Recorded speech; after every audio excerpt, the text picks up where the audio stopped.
Então tá bom, vamos começar falando desse caso que o STJ decidiu que a anotação da alienação fiduciária no certificado do registro do veículo, ele não é um requisito para a propositura da ação de busca e apreensão, porque esse registro da alienação fiduciária, ele é condição de eficácia da garantia perante terceiros e não entre os contratantes. O que isso significa? A gente tem, no contrato de alienação fiduciária, vamos supor aqui que eu quero comprar um carro, que esse carro custa 100 mil reais, eu só tenho 50 mil. E eu vou numa instituição financeira, faço um contrato de financiamento, e nesse contrato de financiamento eu faço uma garantia de alienação fiduciária. Isso significa que a instituição financeira ela vai me emprestar 50 mil reais. Eu vou lá, vou comprar o carro, e aí a posse do veículo vai ser minha, mas a propriedade do carro vai ser da instituição financeira. E essa propriedade que a instituição financeira tem, ela é chamada de resolúvel, né? Porque quando eu pagar esse empréstimo, quando eu quitar essa dívida, essa propriedade passa para mim e fica tudo certo. E existe o famoso certificado de registro de veículos, que é o CRV, que vocês devem conhecer, que é um documento expedido pelo Departamento de Trânsito, e nesse documento consta quem é o proprietário do bem, quem é o proprietário do veículo. Então, nesse exemplo aqui que eu dei para vocês, o veículo vai ter lá como proprietário a instituição financeira. Eu vou usar o carro, mas no CRV dele, o proprietário vai ser a instituição financeira. Dentro de todo esse contexto, a gente tem lá no 1361, parágrafo 1º do Código Civil e também no Código de Trânsito, no 129B, que nesse documento, no CRV, tem que constar a anotação dessa alienação fiduciária. Por que isso? Essa informação que tem que constar do CRV, ela serve como garantia para a instituição financeira credora e também para terceiros que eventualmente se interessem em comprar o bem de mim, o veículo. Porque quando eles forem lá consultar o documento, eles vão ver que, apesar de eu estar na posse do bem, ele não é meu. Eu não tenho a propriedade dele. E aí, deixa eu. Pronto. E aí, o que a gente tem? O STJ, o caso que chegou lá, era uma ação de busca e apreensão. Vamos supor que eu não pago essa dívida do banco. E o que o banco faz? O que a instituição financeira faz? Vai lá, bate na minha porta. Mari, você não pagou essa dívida aqui. Bom, o que a gente tem no Decreto-Lei 911 de 69, que é o que regulamenta essa alienação fiduciária? No artigo 3º, ele fala sobre o credor precisar comprovar a mora do devedor, o que é feito por notificação extrajudicial. E detalhe, essa notificação extrajudicial, ela é sim indispensável para se o credor for ajuizar uma ação de busca e apreensão. Então a instituição financeira vai lá, bate na minha porta, notificação extrajudicial, eu continuo sem pagar, o que ela faz? Ajuiza uma ação de busca e apreensão do bem. E onde está isso? Na súmula 72 do STJ, que diz que a comprovação da mora é imprescindível à busca e apreensão do bem alienado fiduciariamente. E aí, o caso concreto que chegou no STJ foi o seguinte: a instituição financeira entrou com uma ação de busca e apreensão. O juiz indeferiu a petição inicial porque disse que a alienação fiduciária, a garantia da alienação fiduciária, não estava inscrita, não constava do documento do veículo, não constava lá do CRV. E aí? O banco está certo ou é o juiz que está certo? O STJ disse que, nesse caso, não tinha que haver o indeferimento da petição inicial. Por quê? A ação de busca e apreensão ela é uma ação autônoma. Isso está lá no parágrafo 8º do artigo 3º do Decreto-Lei, que diz que a busca e apreensão prevista no presente artigo constitui processo autônomo e independe de qualquer procedimento posterior. E a finalidade dessa ação de busca e apreensão é a retomada do bem pelo credor. E o artigo 3º, ainda nele, no artigo 3º, parágrafo 2º do Decreto-Lei, diz que na petição inicial tem que ser apresentado o valor devido pelo devedor. A gente tem aqui, então, que é documento indispensável para o ajuizamento dessa ação de busca e apreensão? É a comprovação da mora do devedor fiduciante, de acordo com a súmula 72 do STJ, é a indicação na petição inicial do valor da integralidade da dívida pendente, e é a juntada do contrato escrito celebrado entre as partes, de acordo com as normas de instrução da petição inicial lá do Código de Processo Civil, do 319 e do 320. A anotação da alienação fiduciária no certificado de registro do veículo não é nenhum requisito, não está em nenhum lugar como requisito para a propositura da ação de busca e apreensão. Então, o STJ disse que o juiz não pode indeferir a petição inicial, argumentando que, mas o certificado de registro do veículo não constava dele a anotação da alienação fiduciária. Por quê? Porque essa anotação, ela é oponível, ela tem eficácia perante terceiros e não entre os contratantes. Os contratantes já sabem que ela existe. E nisso a gente pode até dar uma olhadinha no que diz a súmula 92 do STJ, quando ela fala assim: a terceiro de boa-fé não é oponível à alienação fiduciária não anotada no certificado de registro do veículo automotor. Ou seja, daqui a gente consegue interpretar que essa anotação no certificado de registro do veículo, ela é para o terceiro. Ela não é para o contratante, ela não tem eficácia entre os contratantes, ela tem eficácia apenas ela tem eficácia apenas para terceiros. E aí o STJ, a terceira turma, concluiu que a anotação da alienação fiduciária no certificado de registro do veículo não constitui requisito para a propositura de ação de busca e apreensão, porque esse registro é uma condição de eficácia da garantia perante terceiros e não entre os contratantes. Esses julgados de alienação fiduciária, eles caem muito em prova, todas as provas de carreiras jurídicas. Teve uma prova recente que caiu até uma dessas questões de itens, e aí cada item falava de um julgado sobre alienação fiduciária. Então, é sempre bom estar de olho, é sempre bom estar em dia com isso. Esse julgado é desse ano, de fevereiro de 2024, então fiquem de olho. Seguimos agora para o segundo julgado, que é um caso interessante também. Terceira turma do STJ decidiu que a prisão civil do devedor de alimentos pode ser afastada quando particularidades do caso concreto permitem aferir a ausência de urgência no recebimento dos alimentos executados. Gente, o que foi esse caso concreto aqui que chegou no STJ? E esse julgado aqui é um julgado que tem cara de prova de carreira jurídica com certeza, mas principalmente prova de defensoria, quando a gente fala em defesa do devedor de alimentos, né? O que aconteceu nesse caso aqui? Existia a credora dos alimentos, ela era maior de idade, ela já tinha 26 anos, formação superior em direito, pós-graduada em direito processual do trabalho, inscrita na OAB, vinculada a um escritório de advocacia e Mari, comprovadamente desculpa só te interromper. O slide o pessoal está dizendo que não passou, tá? Ainda está no de alienação. Qualquer coisa eu posso. Quer que eu compartilhe? Ou então você pode parar de compartilhar e recompartilhar a partir da página 2. Ou então, se tiver no modo de exibição só no seu, clica no ESC Aham, e agora tenta clicar no slide 2. Foi, passou. Pronto. Você vai usar assim, sem o modo de apresentação para você também, que aí o pessoal consegue ver, beleza? tá bom. Pronto. Desculpa, gente, vocês estão vendo, né? Imagina, eu tô aqui para isso, gente. Quebra galho, Severino, vamos embora. Vamos continuar Ah, estudando. então vocês não viram esses slides aqui com as súmulas e os artigos, né? Ou Não, só viram? o primeiro. Ah, que pena. Tá, enfim, desculpa, mas de qualquer forma esses slides vão ser disponibilizados para vocês, tá? Agora tá passando normal, né, gente? Isso, se quiser ler a súmula de novo e tal, dar uma recapitulada, aí na versão gravada eu já corto.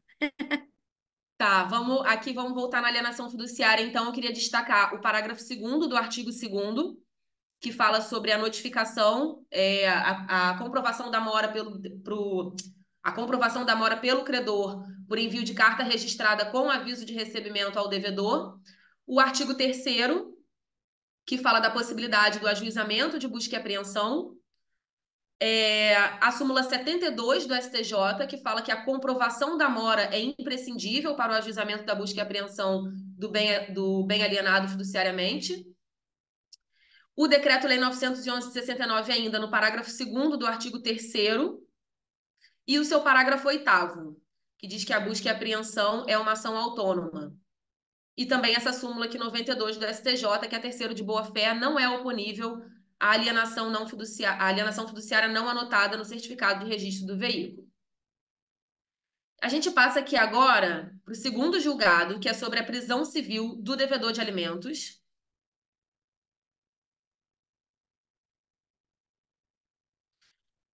Que diz que essa prisão civil pode ser afastada quando particularidades do caso concreto permitirem aferir a ausência de urgência no recebimento dos alimentos executados. Nesse caso aqui, como eu vinha falando, a credora de alimentos, ela é maior de idade, ela tinha 26 anos. Agora passou o slide? Vocês não estão vendo o slide do... Vocês estão vendo o slide da prisão civil? Sim ou não? Responde aqui no Sim, chat para mim, por julgado favor. 2, prisão civil. Tá, beleza. Prisão civil do devedor de alimentos pode ser afastada quando particularidades do caso concreto permitem aferir a ausência de urgência no recebimento dos alimentos executados. Bom, nesse caso aqui, a credora de alimentos, ela era maior de idade, tinha 26 anos, formada em direito, pós-graduada em direito processual do trabalho, inscrita na OAB, comprovadamente atuante em diversos processos judiciais. E aí, o que o STJ disse? A gente sabe que existe a súmula do STJ, a súmula 358, que diz que o cancelamento da pensão alimentícia do filho que atingiu a maioridade está sujeito à decisão judicial mediante contraditório, ainda que nos próprios autos. E a gente tem também diversos julgados do STJ nesse sentido de que a maioridade, o atingimento da maioridade, ou o fato do credor da pensão ter algum trabalho, não exonera automaticamente o devedor ao pagamento de pensão. Tem que comprovar que não existe mais aquela necessidade de recebimento dos alimentos. Bom, nesse caso, diante de todas essas peculiaridades, o que a terceira turma do STJ concluiu? Que o risco alimentar e a própria sobrevivência da credora não eram iminentes, não eram insuperáveis, e que ela podia, como já vinha fazendo, afastar essa necessidade de alimentos com seu próprio esforço. E aí que essa medida coativa da prisão civil seria desnecessária, seria ineficaz. A gente tem, no caso dos menores de idade, que eles são incapazes, uma presunção absoluta de que eles não podem se autossustentar. Mas nesse caso, é totalmente diferente. Se a credora, conforme pontuou a terceira turma, não tem nenhum problema que incapacite ela, e se ela tem plenas, se ela tem totais condições de se manter pelo próprio esforço, não é razoável manter a prisão civil do devedor, já que não há esse risco alimentar. E aí eu trouxe um julgado para vocês da terceira turma, de 2018, que é um caso semelhante que fala exatamente isso. O fato da credora ter atingido a maioridade e exercer atividade profissional, bem como o fato do devedor ser idoso e possuir problemas de saúde incompatíveis com o recolhimento em estabelecimento carcerário, recomenda que o restante da dívida seja executada sem a possibilidade de uso da prisão civil como técnica coercitiva, em virtude da indispensável ponderação entre a efetividade da tutela e a menor onerosidade da execução, somada à dignidade da pessoa humana, sob a ótica da credora e também do próprio devedor. Isso tem muita cara de prova, principalmente prova de defensoria. Então, vocês têm que ficar de olho nisso aqui, porque muitas pegadinhas podem surgir daí, principalmente a FGV, que adora fazer casos concretos elaborados. Então, pode vir alguma questão, pode vir alguma alternativa, dizendo que é inafastável a prisão civil do devedor, em qualquer hipótese, esse tipo de formulação que a gente conhece bem. Então, a gente tem que. É possível sim você afastar a prisão civil do devedor nesses casos específicos em que ela não se mostra razoável, nesses casos específicos em que o risco alimentar, em que a própria sobrevivência do credor de pensão alimentícia não é iminente, não é insuperável. Vamos passar aqui para o terceiro julgado dessa aula de direito civil.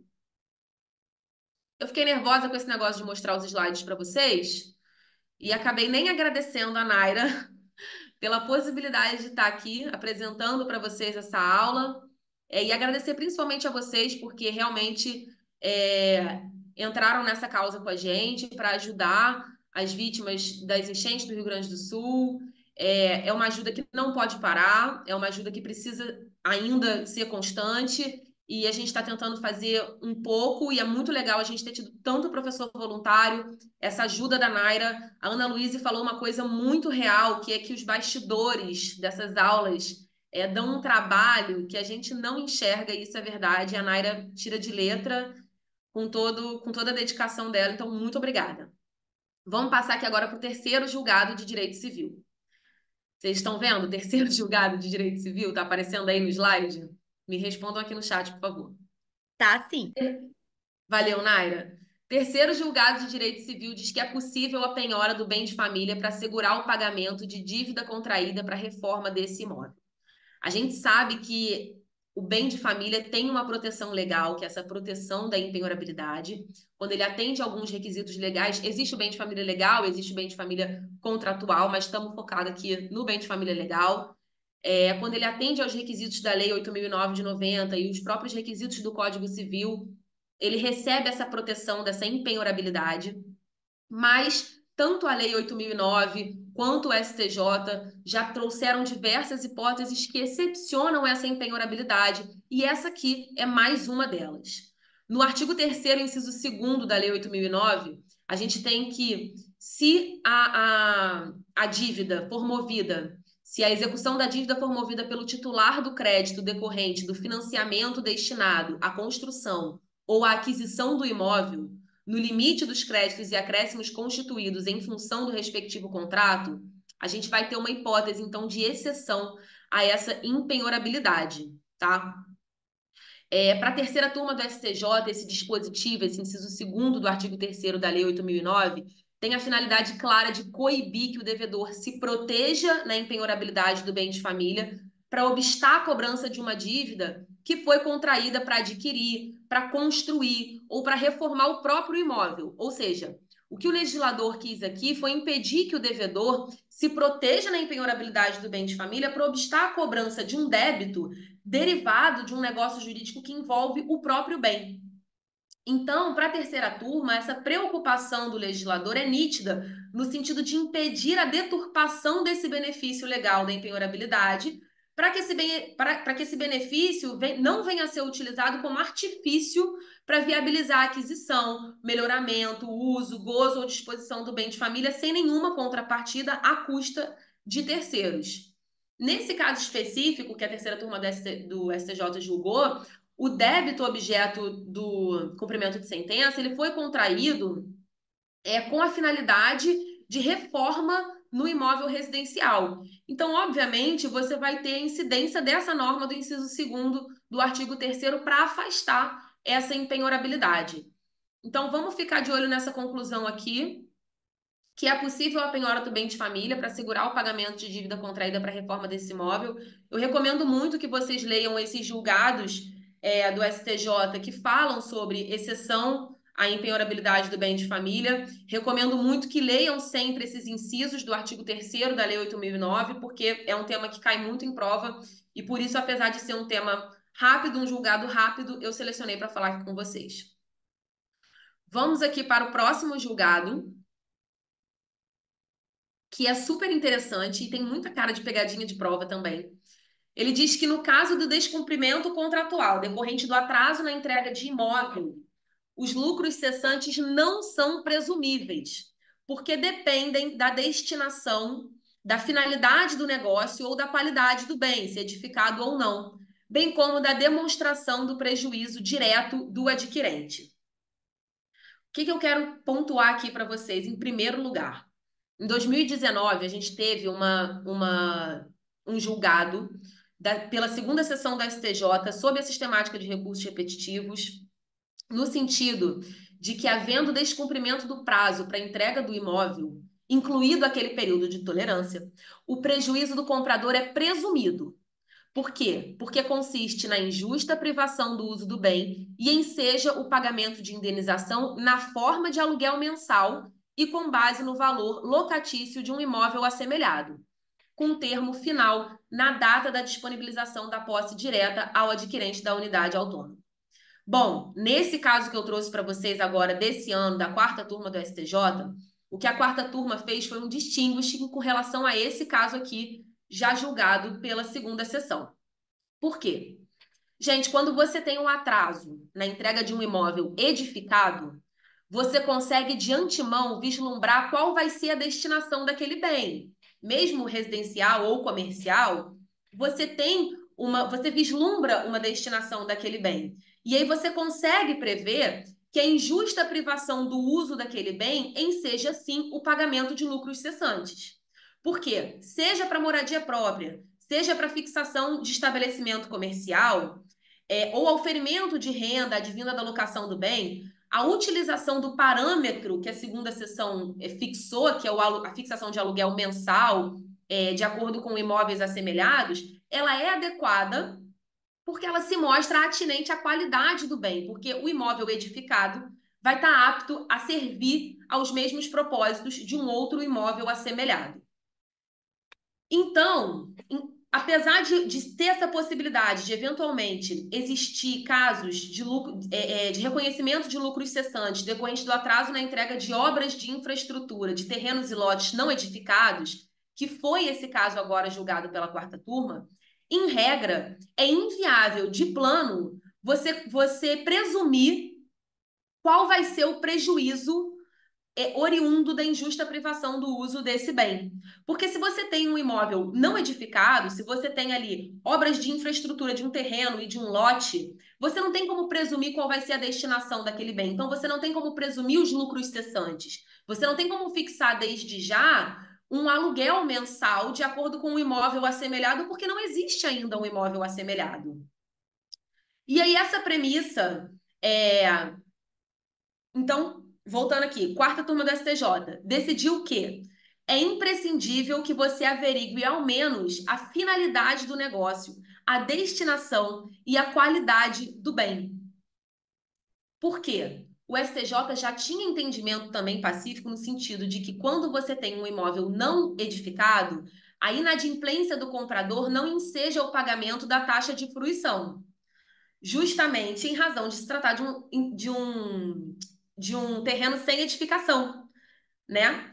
Se você pegar essa premissa de que se a inadimplência do comprador não enseja o pagamento de taxa de fruição ao devedor, você consegue analogicamente dizer também que você não pode presumir para qual finalidade esse bem estaria sendo utilizado, se residencial, se para implementação de negócio jurídico, se com finalidade locatícia. Porque em casos fora de casos muito específicos, não é comum que você proceda à locação de imóvel não lotificado, não edificado em loteamento.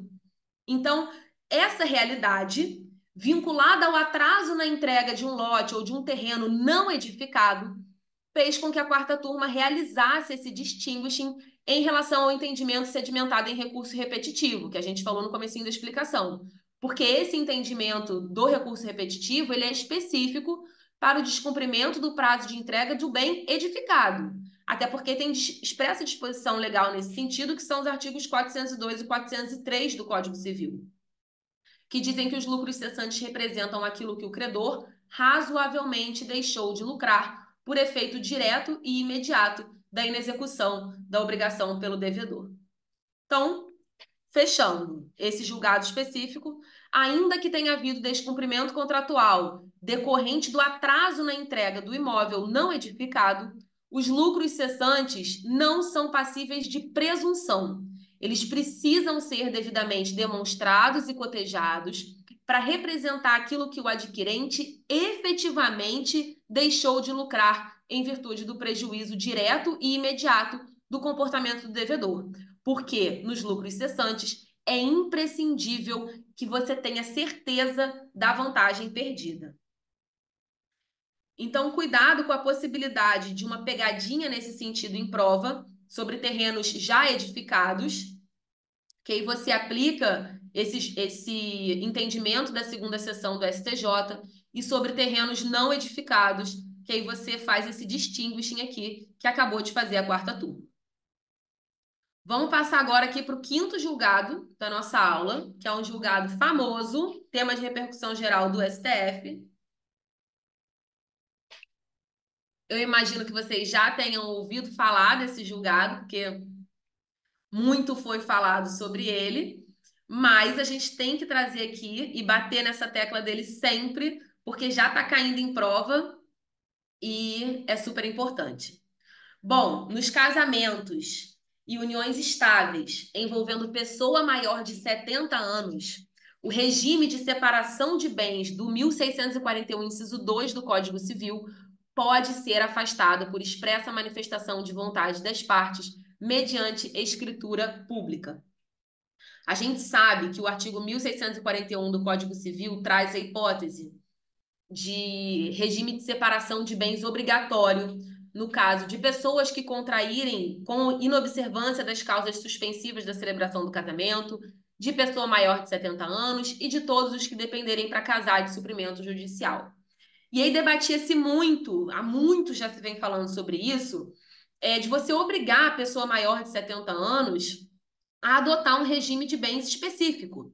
Você tira totalmente a autonomia da vontade dessa pessoa e obriga ela a adotar um regime de bens específicos. Será que isso é razoável? Será que isso não é razoável?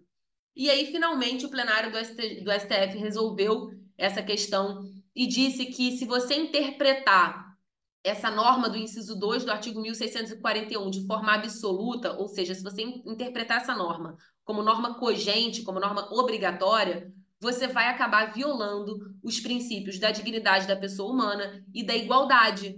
Por quê? Porque, em regra, a pessoa maior de 70 anos ela é plenamente capaz para o exercício de todos os atos da vida civil.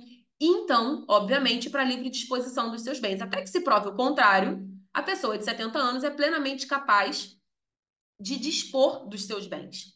Então, você utilizar esse critério da idade como um critério exclusivo, como fator de desequiparação, além de você ferir a autonomia da vontade, você acaba violando o artigo 3º, inciso 4º da Constituição, que veda essa distinção em razão da idade. E aí, o que o plenário do STF concluiu? Que você tem que adotar a interpretação conforme a Constituição, a esse inciso 2 do artigo 1641, para que o sentido dessa norma seja de norma dispositiva. E aí vai prevalecer que apenas a falta de convenção em sentido diverso pelas partes, em que ambas estejam de acordo, é que vai prevalecer esse regime da separação obrigatória. Então, a gente tem agora que esse regime obrigatório da separação de bens para o casamento ou a união estável que envolva a pessoa maior de 70 anos, ele se tornou facultativo, tá? Ele pode ser afastado por manifestação de vontade dos envolvidos, desde que isso seja feito por escritura pública, e essa manifestação vai produzir efeitos apenas para o futuro. E aí, com base nesses argumentos de violação da autonomia privada, violação da isonomia, violação da dignidade da pessoa humana, o STF fixou essa tese de repercussão geral, tema 1236, de que nos casamentos e uniões estáveis envolvendo pessoa maior de 70 anos, o regime de separação de bens, previsto no 1641, inciso 2 do Código Civil, pode ser afastado por expressa manifestação de vontade das partes, mediante escritura pública. Muito importante esse julgado, tá, gente? Já tá caindo em prova e vocês não vão cair em nenhuma pegadinha sobre esse tema, porque isso daí está sendo falado em tudo quanto é canto, então não tem erro. E agora a gente vai para o último julgado de direito civil, depois a gente vai passar para processo civil. Esse julgado eu falei essa semana lá no Júris em Dia, acho que foi essa semana. Gravei um vídeo falando sobre esse julgado, sobre o seguro, sobre a vida de outrem. É um caso interessante da terceira turma do STJ. Eu mesma me surpreendi com a conclusão a que chegou a terceira turma, depois entendi, mas de cara me surpreendi. Diz o seguinte: o ato do indivíduo de contratar um seguro sobre a vida de outrem, com a intenção de ceifar a vida do segurado, impede o recebimento da indenização securitária por quaisquer dos beneficiários e gera a nulidade do contrato. Eu vou trazer aqui o mesmo caso que eu levei lá para o Júris em Dia, o mesmo caso concreto para vocês entenderem o que acontece aqui. Vamos supor que eu tenho um casal X e Y e que esse casal tem 2 filhos e X vai lá e contrata um seguro sobre a vida de Y.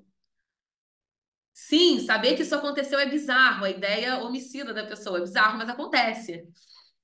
É raro, mas acontece. Vamos lá, a gente tem X e Y tem 2 filhos, X vai lá e contrata um seguro sobre a vida de Y. Olha como ele se preocupa. X vai lá e contrata um seguro sobre a vida de Y. E aí, posteriormente, Y é assassinado e descobrem que Y foi assassinado a mando de X, da sua esposa. E inclusive X é condenada pelo homicídio do marido. Poxa, X vai ter o direito ao recebimento da indenização securitária decorrente da morte de Y? Não. A gente, porra, não de cara, né? Não. Mas e os filhos? Cara, os filhos não têm nada a ver com isso. Eles vão receber ou não essa indenização securitária? Terceira turma da STJ disse que não. Os filhos também não recebem essa indenização securitária. Eu vou explicar para vocês por quê. O seguro sobre a vida de outrem, ele é celebrado da seguinte forma: você tem a seguradora e você tem o contratante. Nesse caso que eu narrei aqui, o contratante é X, tá? Obviamente, seguradora e contratante. O segurado é outra pessoa, que é o Y. O segurado, ele não faz parte dessa contratação. O segurado, ele é apenas o portador do risco de morte. Ele não participa da contratação. Quem celebra o contrato é o contratante, que no nosso caso aqui é X, e ele assume, o X assume todas as obrigações decorrentes desse contrato e adquire a qualidade de beneficiário do seguro, ok? Ok. Mas, gente, olha só. O indivíduo, o X, que contrata um seguro sobre a vida de outrem, de Y, com a intenção de ceifar a vida dessa pessoa e aí, consequentemente, obter a indenização securitária, ele, além de ter celebrado esse contrato com o objetivo de garantir um interesse ilegítimo, ele age deliberadamente com a intenção de prejudicar outrem. E a ausência de interesse do contratante na preservação da vida do segurado gera a nulidade do contrato de seguro. E isso está nesses artigos aqui do Código Civil que eu trouxe para vocês. O 757 diz que, pelo contrato de seguro, o segurador se obriga, mediante o pagamento do prêmio, a garantir interesse legítimo do segurado.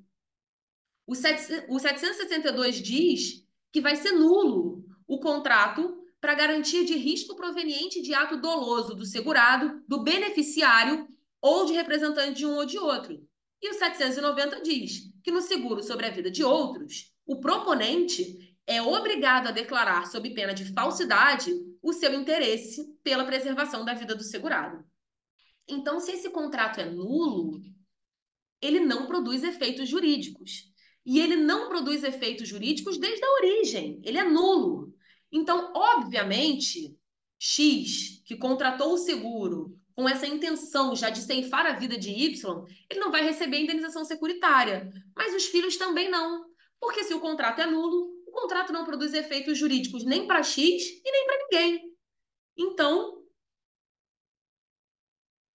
o STJ decidiu que nenhum dos beneficiários teria direito ao recebimento da indenização securitária, porque esse ato doloso do contratante gera nulidade do contrato. Encerramos aqui direito civil, tá? E agora a gente vai passar para processo civil, que eu trouxe também mais 6 julgados aqui para vocês. Vou tentar ser rápida aqui, mais rápida. Já é 12:03, eu acho que eu já estou na hora da Naira de falar sobre ECA. Vou passar um pouco mais acelerado aqui por esses julgados de processo civil. Se vocês tiverem alguma dúvida, deixa registrado aqui no chat que a gente responde depois para vocês, só para a gente conseguir acelerar aqui Mas essa pode ficar aula agora de tranquila, processo tá, civil. Mari? Dá tempo certinho. Qualquer coisa a gente rouba 20 minutos a mais aí do Do almoço povo, né? deles. Pode ficar tranquila. Só falta depois do seu infância, acho que dá tudo certo. Então tá. Gente, esse caso aqui é tranquilo. Diz que a regra do artigo 43 do CPC pode ser superada sempre em caráter excepcional quando se constatar que o juízo perante o qual tramita a ação não é adequado ou conveniente para processá-la e julgá-la. Qual é a regra do artigo 43? É a regra da perpetuatio jurisdictionis, né? Diz que a competência é determinada no momento do registro ou da distribuição da petição inicial e são irrelevantes modificações do estado de fato ou de direito que ocorrerem posteriormente, exceto se suprimirem órgão judiciário ou alterarem a competência absoluta. Bom, o que aconteceu nesse caso aqui? O que o STJ estava decidindo, nesse caso, era a definição do juízo competente para processar e julgar uma ação de guarda, porque tinha presença de indícios da prática de crime do genitor contra a criança. e de condução inadequada e inconveniente do processo por um dos juízos abstratamente competentes. E aí disse o STJ o seguinte, olha, de acordo com aquela teoria da derrotabilidade das normas, toda regra possui uma exceção. Essa exceção, ela pode ser explícita, ou seja, ela pode ser já previamente definida pelo legislador, e elas podem ser exceções implícitas, né, que vão ser identificadas e vão incidir de acordo com o entendimento do julgador, a quem vai se atribuir o poder de superar uma regra e aplicar uma exceção. E essa exceção implícita, ela pode ser utilizada para superar uma regra quando a literalidade da norma foi insuficiente para resolver situações que o legislador não considerou. Afinal de contas, não dá para considerar tudo. E aí, por razões de inadequação, ineficiência ou injustiça, o resultado da interpretação literal vai contrariar a própria finalidade da regra jurídica. E aí a gente tem aqui essa regra do artigo 43, que é a regra da perpetuatio jurisdictionis, que contempla duas exceções explícitas, que é a supressão do órgão judiciário em que tramitava o processo e a alteração superveniente da competência absoluta daquele órgão judiciário. Bom, o famoso princípio do jus natural, ele tem sido relido atualmente, tanto pela jurisprudência quanto pela doutrina, passando pela fixação das regras de competência, para estabelecer, às vezes, a necessidade de observar a competência sob a perspectiva material, com destaque para um chamado princípio da competência adequada, tá? Que é para você tirar o processo do chamado foro não conveniente. E aí, a partir desses desenvolvimentos teóricos, estabelecida aquela premissa que existem dois ou mais juízos que são abstratamente competentes, entende-se que, excepcionalmente, você pode pegar a competência em concreto do juízo que reúna as melhores condições de julgar aquela situação, do juízo que seja mais adequado e conveniente para processar e julgar aquela causa, tá? E aí, nesse caso, o que o STJ decidiu? Que poderia, sim, o processo sair do juízo onde ele estava, em razão de todos esses indícios de que aquele juízo estava conduzindo aquele processo de forma inadequada, de forma inconveniente, para um outro juízo que fosse mais conveniente, cuja adequação fosse melhor, e excepcionar, mais uma vez, essa regra do artigo 43. Então, essa regra, o que a gente tem aqui como conclusão é que essa regra da perpetuatio jurisdictionis, do artigo 43, ela não é uma norma absoluta. Ela pode ser superada, obviamente, que sempre em caráter excepcional, se for constatado que o juízo perante o qual tramita a ação não é adequado, não é conveniente para processar e para julgar aquela demanda. Basicamente é isso, esse primeiro julgado aqui de processo civil. Só quero dizer para vocês que a regra do artigo 43 pode ser superada, à luz de toda essa ideia de possibilidade de exceções implícitas de acordo com o entendimento do julgador sobre a adequação daquele juízo para processar e julgar aquela causa em específico.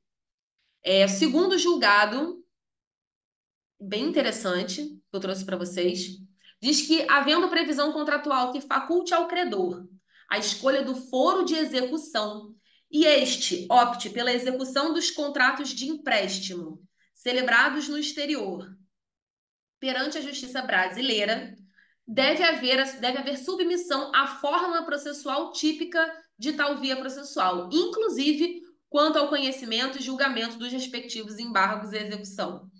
Nesse caso, o que estava se debatendo era a possibilidade da jurisdição nacional conhecer e processar embargos à execução opostos por um devedor brasileiro em contraposição a uma ação de execução de título extrajudicial manejada por instituição financeira estrangeira perante a justiça brasileira. Vamos lá. Primeira coisa que a gente tem que estabelecer aqui nesse caso. A legislação brasileira, o Código de Processo Civil, ele permite que a autoridade brasileira processe e julgue ações em que as partes, expressa ou tacitamente, se submeterem à jurisdição nacional. Essa é uma hipótese de jurisdição internacional concorrente. Então, quando você tem um contrato que elege a jurisdição brasileira competente, mesmo que esse contrato, preste atenção aqui, mesmo que esse contrato utilize a legislação estrangeira para fins de validação do negócio jurídico, o procedimento judicial vai ser regido pelas regras processuais estabelecidas na legislação nacional, na legislação brasileira. Então, eu tenho aqui um contrato firmado no estrangeiro. As regras aplicadas pela legislação estrangeira são relativas à validade daquele negócio jurídico que está sendo celebrado. Se naquele contrato eu coloquei uma cláusula dizendo que a jurisdição competente para julgamentos de conflitos oriundos daquela relação vai ser a Justiça Brasileira, então a forma de execução vai ser de acordo com as normas do direito brasileiro. Bom, na execução de título extrajudicial, a gente sabe que o meio de defesa legalmente previsto são os embargos de execução, que tem natureza de ação autônoma e admite a dedução de defesas processuais e materiais. Nesse caso concreto, em razão dessa previsão contratual que facultava ao credor a escolha do foro de execução, a instituição financeira optou por executar os contratos de empréstimos que foram celebrados no exterior perante a Justiça Brasileira. Por consequência, disse o STJ, que deve então submeter os embargos à execução às normas processuais brasileiras. A existência. Aí o que o STJ falou no final? Que existe um processo de liquidação da instituição financeira credora perante a autoridade estrangeira, nesse caso concreto específico. E que a existência desse processo de liquidação da instituição financeira credora perante a autoridade estrangeira não modifica a jurisdição internacional do Poder Judiciário brasileiro para as ações individuais aqui propostas. Então, se a execução extrajudicial desse contrato foi proposta na Justiça Brasileira, os embargos à execução seguem as normas processuais brasileiras. Eu destaquei aqui também alguns artigos da LINDB, que fala que para qualificar e reger as obrigações, vai aplicar a lei do país em que elas se constituírem, e que é competente a autoridade judiciária brasileira quando for o réu domiciliado no Brasil ou aqui tiver de ser cumprida a obrigação, tá? Então não confunda, fica de olho nesse julgado aqui, porque isso pode cair em prova, tá? Contrato de empréstimo celebrado no exterior, qualquer tipo de negócio jurídico celebrado no exterior, que tenha uma cláusula que diga que qualquer questão, qualquer lide relacionada àquele contrato vai ser processada e julgada pela jurisdição brasileira, isso é válido, isso está dentro do 22, inciso 3 do Código de Processo Civil, e toda aquela execução extrajudicial, inclusive o meio de defesa, que são os embargos de execução, vão seguir as normas do direito processual brasileiro, tá? Terceiro julgado. Esse é muito legal também, porque tem peculiaridades que a gente precisa ficar de olho. Cabe recurso especial contra acórdão proferido pelo Tribunal de Origem que fixa tese jurídica em abstrato em julgamento do IRDR para tratar de debate acerca da aplicação em concreto das regras processuais previstas para a admissão e o julgamento do IRDR. Gente, vamos lá. Muita atenção aqui. Vamos supor que eu tenho um incidente de resolução de demandas repetitivas instaurado no Tribunal de Justiça aqui do Rio de Janeiro e que teve um acórdão proferido nesse IRDR, nesse incidente, e foi interposto recurso especial ao STJ em face desse acórdão. Acontece o seguinte, esse IRDR aqui, julgado pelo Tribunal de Justiça do Rio de Janeiro, ele era um procedimento modelo, ou seja, ele não tinha uma causa piloto subsidiando ele não tinha uma causa piloto vinculada a ele. Então, o que o Tribunal de Justiça fez foi fixar uma tese abstrata sem o julgamento concomitante de um caso concreto. Nessa hipótese, a Corte Especial do STJ já disse que não vai caber recurso especial. Por quê? Porque essa é uma tese jurídica abstrata. E aí, a gente tem no 105, inciso 3 da Constituição Federal, os requisitos para interposição de recurso especial. E o primeiro deles, já está lá no inciso 3, é que ele tem que ser interposto em causas decididas em única ou última instância. E para a Corte Especial do STJ, o acórdão em causa piloto, em procedimento modelo de RDR, ele não tem essa peculiaridade da causa decidida, porque ele não está vinculado a um caso concreto. Olha só o que a Corte Especial da STJ disse, vou ler aqui para vocês. Não cabe recurso especial contra acórdão proferido pelo tribunal de origem que fixa tese jurídica em abstrato em julgamento do IRDR por ausência do requisito constitucional de cabimento de causa decidida, mas apenas naquele que aplica a tese fixada, que resolve a lide, desde que, obviamente, observados os demais requisitos, tanto da Constituição como do CPC. Então, se a gente tem, por exemplo, um outro caso, envolvendo um caso concreto, que aplica aquela tese firmada no incidente de resolução de demandas repetitivas, aí tudo bem, beleza, atendidos os demais requisitos constitucionais e legais, você pode interpor um recurso especial ao STJ em face daquele acórdão que aplicou a tese firmada em incidente de resolução de demandas repetitivas. Mas se você tem um procedimento modelo de incidente de resolução de demandas repetitivas e aí um acórdão do Tribunal de Justiça fixando uma tese jurídica em abstrato, você não tem como preenchido esse requisito da causa decidida, então, em regra, você não pode interpor recurso especial.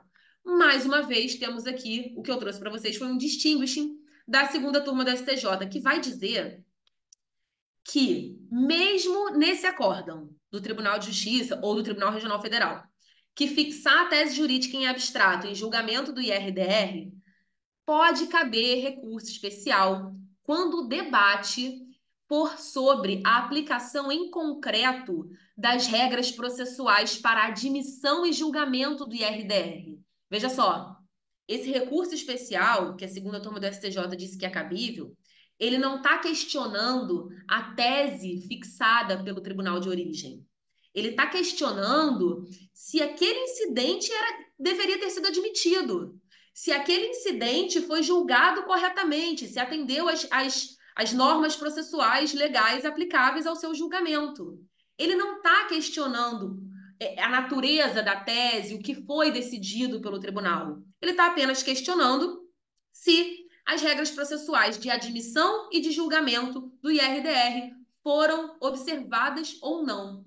Então, nesse caso, esse recurso especial pode sim ser admitido, mesmo que ele tenha sido interposto em face de um acórdão que fixou uma tese jurídica abstrata em procedimento de incidente de resolução de demandas repetitivas, modelo, sem ter ali uma causa, um caso concreto vinculado a ele. Então, o que eu trouxe para vocês, esse terceiro julgado aqui do STJ, é, na verdade, uma exceção ao julgado pela Corte Especial, que eu li para vocês agora há pouco, dizendo que não caberia recurso especial em face de acórdão que fixa tese jurídica em abstrato em incidente de resolução de demandas repetitivas, tá? Espero que vocês tenham entendido, espero que eu não tenha falado muito rápido. Qualquer dúvida podem mandar aqui pra gente, a gente vai responder. E agora vamos passar para o quarto julgado. Esse julgado também falei lá no Júris em Dia já. Tem até um tempinho que eu falei sobre ele, apesar dele ser de abril, já tem até um tempinho que eu falei sobre ele, que é sobre a possibilidade de aplicação da técnica de julgamento ampliado ao agravo de instrumento que, por maioria, reforma a decisão proferida em incidente de desconsideração direta ou inversa da personalidade jurídica, seja para admitir ou seja para rejeitar o pedido. Bom, e eu achei que eu tivesse botado aqui. Bom, calma, não botei. O artigo 942 do Código de Processo Civil fala sobre a técnica de julgamento ampliado. O que é essa técnica de julgamento ampliado? Ela é aplicada em regra na apelação, na decisão, nos acórdãos não unânimes de apelação. Estou tentando abrir aqui o Código de Processo Civil para falar com vocês sobre.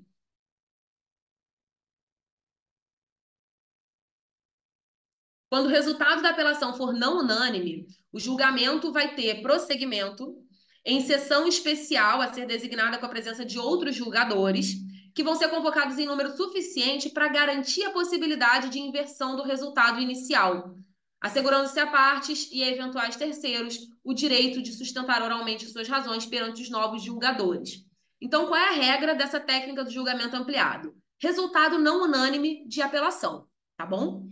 O parágrafo 3º do 942 diz que essa técnica de julgamento ampliado, ela também pode ser aplicada quando você tiver julgamento não unânime proferido em ação rescisória, desde que o resultado seja pela rescisão da sentença, e também em julgamento não unânime de agravo de instrumento quando houver a reforma da decisão que julgar parcialmente o mérito. Então, veja só, não é qualquer agravo de instrumento.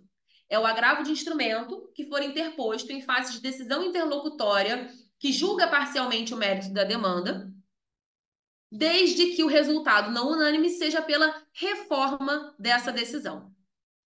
E aí, o que decidiu o STJ? Que essa técnica de julgamento ampliado, ela também vai ser aplicada se esse acordo, se esse agravo de instrumento tiver sido interposto em decisão proferida em incidente de desconsideração da personalidade jurídica, seja para admitir o incidente ou seja para rejeitar ele. Por quê? Apesar dele ter esse nome de incidente,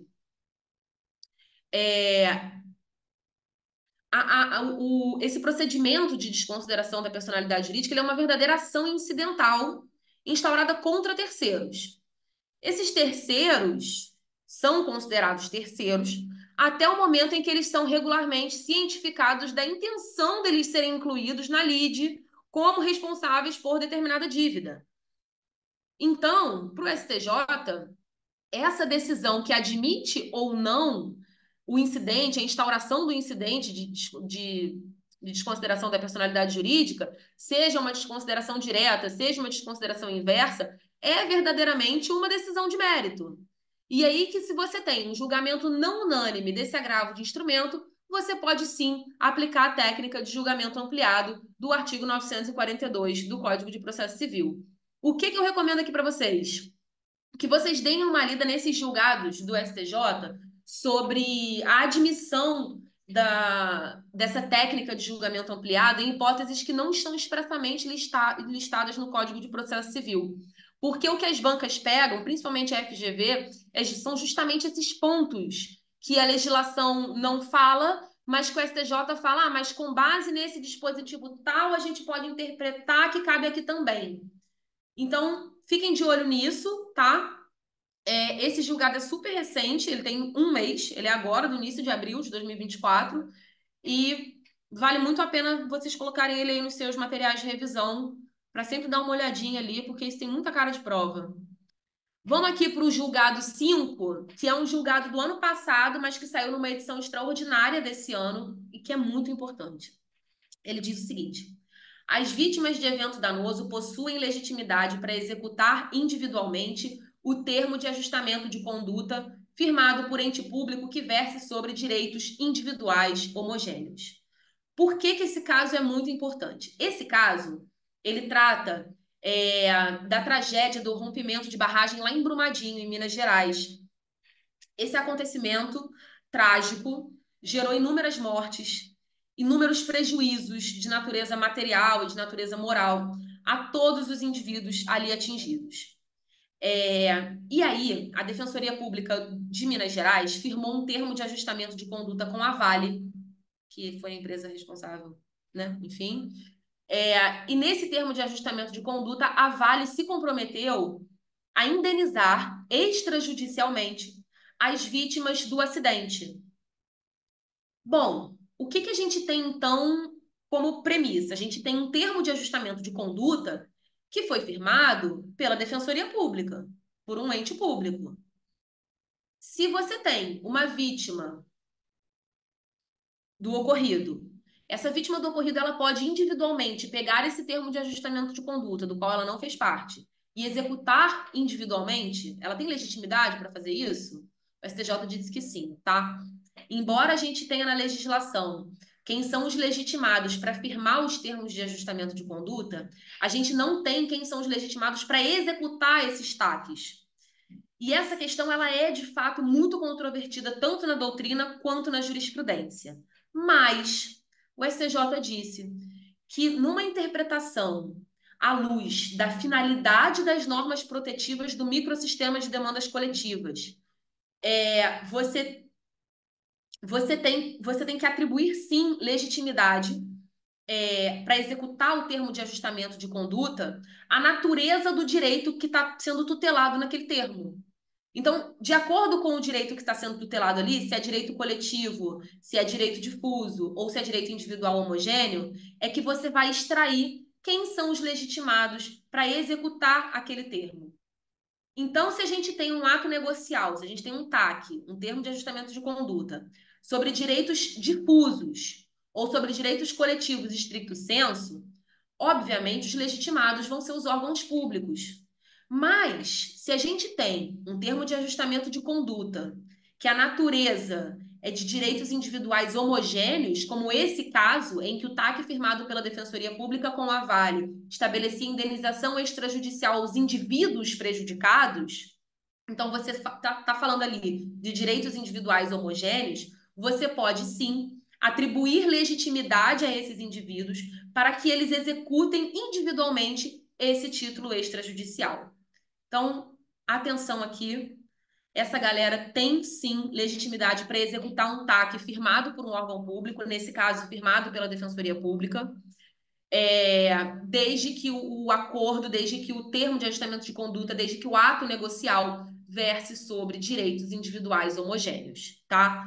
Nos casos de direitos difusos e coletivos estricto sensu, os legitimados são os órgãos públicos, mas quando a gente está falando de direitos individuais homogêneos, as pessoas têm sim legitimidade para promover essa execução de forma individual. E agora eu vou finalizar a aula de hoje com outro julgado que também já falei lá no Júris em Dia, que é sobre o prazo de 30 dias para a formulação do pedido principal do artigo 308 do Código de Processo Civil. Ele tem natureza jurídica processual e, por isso, sua contagem deve ser realizada em dias úteis. Por que que eu estou batendo na tecla desse julgado? Porque essa graça está sendo falada desde 2022, foi falada novamente em 2023 e agora, em 2024, a Corte Especial do STJ sedimentou esse entendimento. Isso é muita coisa. Um julgado que está há 3 anos sendo falado e, no fim das contas, a Corte Especial do STJ vai lá e bate esse martelo, é um julgado que as bancas vão sim ficar de olho. Então, vocês têm que ficar de olho também. O artigo 308 do Código de Processo Civil diz: efetivada a tutela cautelar, o pedido principal tem que ser formulado pelo autor no prazo de 30 dias, caso em que será apresentado nos mesmos autos em que deduzido o pedido de tutela cautelar. Bom, por que que eu frisei aqui nos mesmos autos? Qual era a discussão? Se esse prazo vai ser em dias úteis e em dias corridos. Por quê? Porque muita gente dizia que ia ter em dias corridos, porque no Código de Processo Civil anterior, quando você tinha uma tutela cautelar, você ajuizava uma ação, o juiz ia lá e deferia a sua tutela antecipada cautelar, e aí você ajuizava uma nova ação. Você tinha que propor uma nova demanda que você ia distribuir por dependência àquela demanda anterior, tá? Para poder fazer o pedido principal, para poder deduzir o pedido principal. Isso acontecia no Código de Processo Civil anterior, antes de 2015. Agora, com o CPC de 2015, a gente tem que o pedido principal é formulado no mesmo processo, na mesma demanda. Eu não entro com uma ação nova, eu não vou lá propor uma ação nova que vai ser distribuída por dependência. Não, isso acabou. Eu entro com uma ação, efetivou minha tutela, eu tenho 30 dias para deduzir o meu pedido principal. Eu não tenho 30 dias para entrar com a ação principal. Inclusive, o CPC anterior falava em entrar com a ação principal. Esse Código de Processo Civil atual diz deduzir o pedido principal. E se tratando de um ato praticado dentro de um processo que já existe, ora, ele é um prazo de natureza processual, certo? Vocês concordam com isso? E aí foi à luz desse entendimento que agora a Corte Especial do STJ sedimentou isso, de que esses 30 dias do artigo 308 devem ser contados em dias úteis, porque é um prazo de natureza, atualmente, é um prazo de natureza processual. A partir do Código de Processo Civil de 2015, esse prazo para você deduzir o pedido principal depois de efetivada a tutela cautelar, ele é um prazo de natureza processual e, por isso, ele tem que ser contado em dias úteis. Acabei. Acabei. Espero que não tenha sido muito. Espero que vocês tenham gostado. Quero agradecer novamente a Naira e ao Juiz Impacto. Aqui no Júris em Dia, a gente disponibilizou os julgados para os professores, todos voluntários, todos maravilhosos. E vim aqui trazer essa parte de civil e de processo civil para vocês. A Naira acho que vai disponibilizar para vocês um outro material também, além desses slides, com os destaques dos julgados e alguns comentários feitos pelo Júris em Dia. Então, é isso. Muito obrigada. São 12:30. Vocês estão aqui desde 8:30 da manhã. E a nossa maravilhosa Naira Ravena ainda vai falar sobre direito da criança e adolescente. Então, não vou me prolongar mais. Quero agradecer pela atenção e desejar a vocês um ótimo final de semana.